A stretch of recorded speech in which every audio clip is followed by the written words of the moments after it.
Аш Фраја и Алок Шарма сега се американски државјани кои емигрирале од Индија пред 10 години. Како и многумина други американци, ги погоди инфлацијата.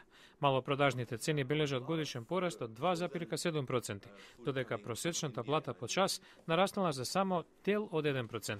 It's hitting both ways because you don't get Сардисани од две страни, не добивате добро платена работа или пак зголемување на платата, а инфлацијата ви удира. Инфлацијата ја движат цените на енергијата и храната, наведуваат економистите. Семејството Шарма живее во предградија на Вашингтон. Работат во компјутерскиот сектор, а од и до работа во просек возат по 65 км дневно. Бензинот скокна за 26 центи по литар изминатата година. Голем удар врз семејниот буџет. Издатоците за бензин се накачија за 40 до 50%. И храната поскапе. Млекото беше 53 центи за литар, а сега нешто над $1. Проценуваат дека даваат 25 до 30% повеќе за храна за разлика од пред 6 месеци.